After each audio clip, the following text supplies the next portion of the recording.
There is a specific kind of loneliness that nobody warns you about. Not the loneliness of an empty room, not the loneliness of a Friday night with nowhere to go. The loneliness of sitting in a room full of people who know your name, who are laughing at something, who would say they care about you, and feeling completely invisible. The conversation is happening around you, but not with you, not the real you. And you sit there and smile and say the right things and wonder why no one can see that something is missing. If you have felt that, you are not broken. You are not ungrateful. You are experiencing something that psychology has a name for, and understanding that name changes everything. The epidemic nobody expected. We are living in the most connected era in human history. More ways to reach people than ever before. More platforms, more messages, more contact, and yet loneliness rates have doubled in the last few decades. The United States Surgeon General declared loneliness a public health epidemic in 2023. Not a personal failing, not a character flaw, an epidemic, which means it is not happening to a few people who are doing something wrong. It is happening to millions of people who are doing everything right and still ending up in the same quiet place. There is a reason for that, and it is not the one most people expect. Being alone vs. feeling lonely. Psychologists make a distinction that most of us were never taught. The difference between being alone and feeling lonely.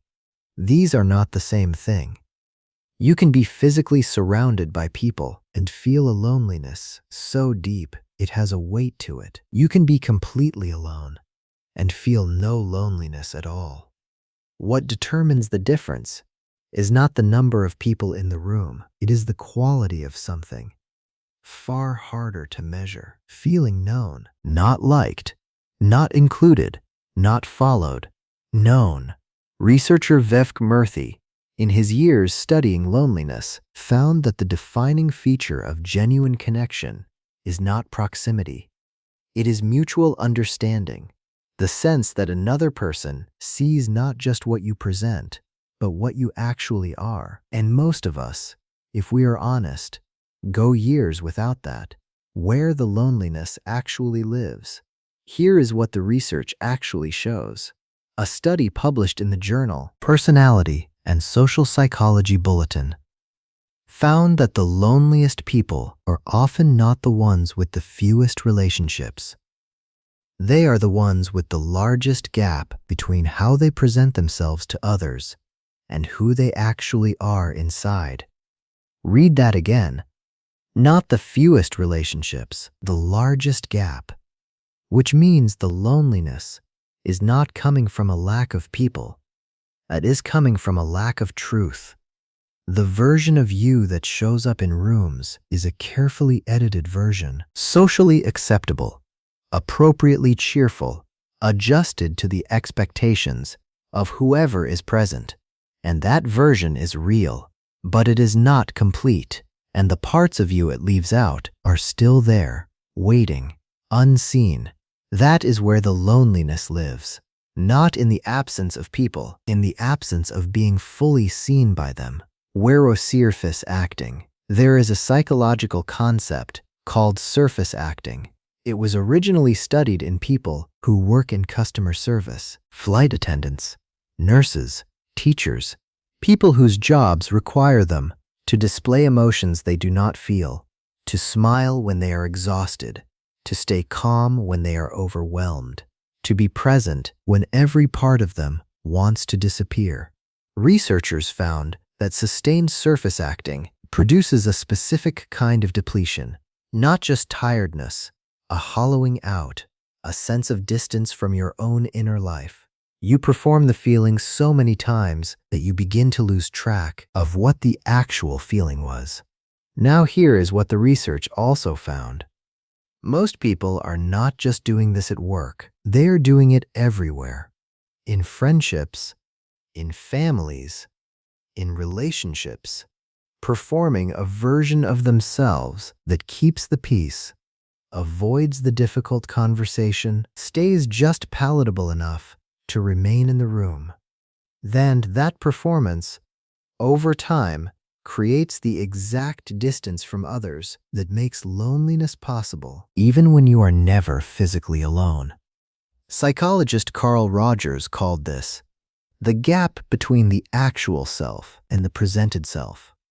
When that gap becomes large enough, he said, the person does not just feel disconnected from others, they feel disconnected from themselves. And that is the loneliness that is hardest to explain to anyone. Because from the outside, your life looks full. But from the inside, something essential is absent, and you do not even have words for what it is. Only the weight of its absence. Way. Thep proof that you have not given up. But here is something worth sitting with. Because this is not only about loss. The fact that you feel this loneliness means something important. It means the part of you that wants to be truly known is still there, still intact, still reaching. People who have stopped wanting that do not feel lonely. They feel nothing. The loneliness is proof that something in you has not given up on the possibility of real connection. That is not a weakness. That is the most human thing about you. A study from Brigham Young University found that the quality of social relationships predicts longevity more reliably than exercise, diet, or most medical interventions. Not the quantity, the quality. And quality, in this context, means one specific thing. Conversations where both people said something true, where at least one moment passed, in which the real thing was spoken, and the other person did not look away. Those moments do not require the right person. They do not require the right setting. They require only one decision: to say the real thing instead of the safe thing, even once, even quietly, even if your voice is slightly unsteady when you do.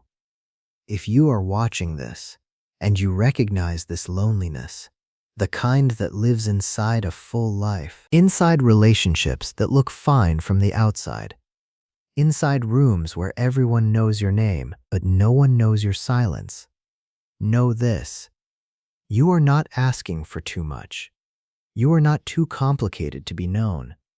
You are not the only person in those rooms who is quietly wondering if anyone else feels the same way.